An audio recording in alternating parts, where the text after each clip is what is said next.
আসসালামু আলাইকুম। সন্ধে ৭টা, বাংলাদেশ বেতার, রাজশাহী। স্থানীয় সংবাদ পড়ছি মাসুম আক্তার জামান অনিক। শিশু থেকে প্রবীণ, পুষ্টিকর খাবার সর্বজনীন, এই প্রতিপাদ্যে রাজশাহীতে আজ জাতীয় পুষ্টি সপ্তাহের উদ্বোধন করা হয়েছে। সিভিল সার্জন কার্যালয়ে ৭ দিনব্যাপী জাতীয় পুষ্টি সপ্তাহ উদ্বোধন করেন অতিরিক্ত জেলা প্রশাসক টুকটুক তালুকদার। সভায় জানানো হয়, পুষ্টি সপ্তাহের দ্বিতীয় দিনে পুষ্টি খাতে বাংলাদেশ সরকারের সাফল্য ও চ্যালেঞ্জসমূহ মোকাবেলার উপায় নির্ধারণ ও শিশু পুষ্টি বিষয়ক আলোচনা, শিশুদের চিত্রাঙ্কন প্রতিযোগিতা এবং উপজেলা হতে হতদারিদ্রদের মাঝে ফুড বাস্কেট বিতরণ করা হবে। তৃতীয় দিন ধর্মীয় প্রতিষ্ঠানসমূহে পুষ্টি বার্তা প্রচার ও পুষ্টিকর খাবার বিতরণ। চতুর্থ দিন মানব সম্পদ উন্নয়ন, সামাজিক নিরাপত্তা ও কৈশোরকালীন পুষ্টি বিষয়ক বার্তা প্রচার এবং আলোচনা ও রচনা প্রতিযোগিতা অনুষ্ঠিত হবে।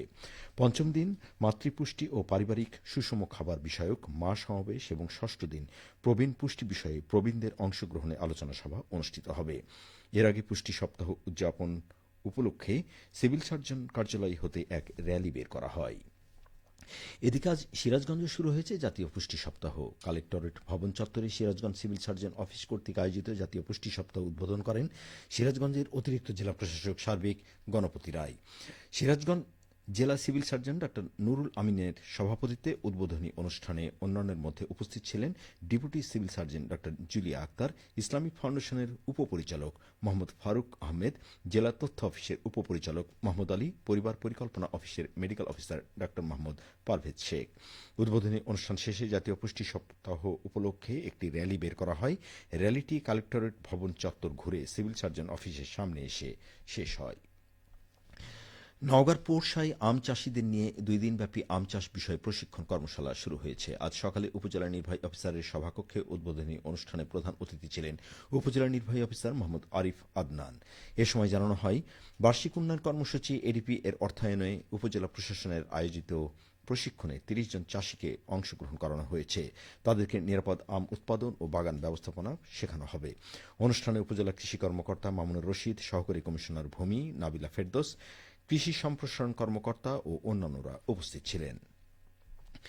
নিষিদ্ধ ফিজিশিয়ান স্যাম্পল বিক্রির দায়ে একটি ফার্মেসি এবং অবৈধ টায়ার কারখানায় অভিযান চালিয়ে 25,000 টাকা জরিমানা আদায় করেছে জাতীয় ভোক্তা সংরক্ষণ অধিদপ্তর। আজ দুপুরে পাবনা সদর উপজেলার সিংগা ও নুপুর বাজারে এই অভিযান চালানো হয়।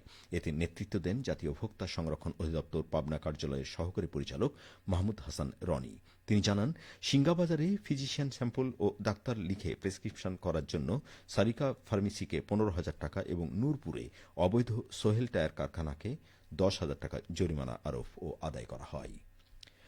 নাটোরের সিংড়ায় দুর্নীতি প্রতিরোধ বিষয়ক বিতর্ক প্রতিযোগিতা অনুষ্ঠিত হয়েছে। আজ উপজেলা পরিষদ হলরুমে দিনব্যাপী এই প্রতিযোগিতার আয়োজন করে দুর্নীতি দমন কমিশন ও উপজেলা দুর্নীতি প্রতিরোধ কমিটি।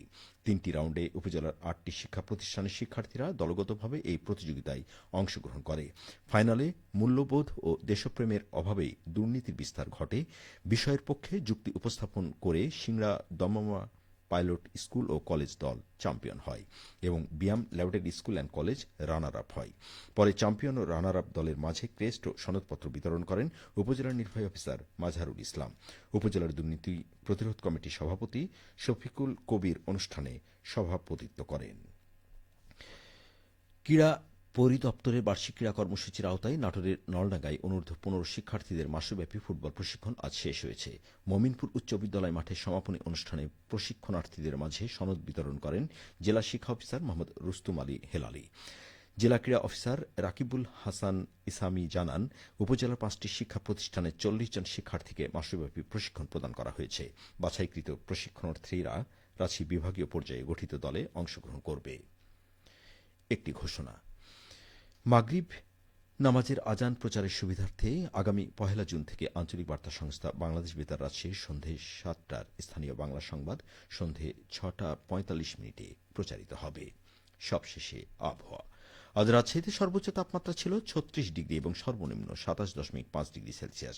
সন্ধ্যে 6টায় বাতাসে আপেক্ষিক আর্দ্রতার পরিমাণ ছিল 77%। রাজশাহী পার্শ্ববর্তী এলাকায় আগামীকাল সূর্যোদয় ভোর 5:17। সংবাদ শেষ হল। আমাদের পরবর্তী স্থানীয় সংবাদ প্রচারিত হবে আগামীকাল সকাল 8:10।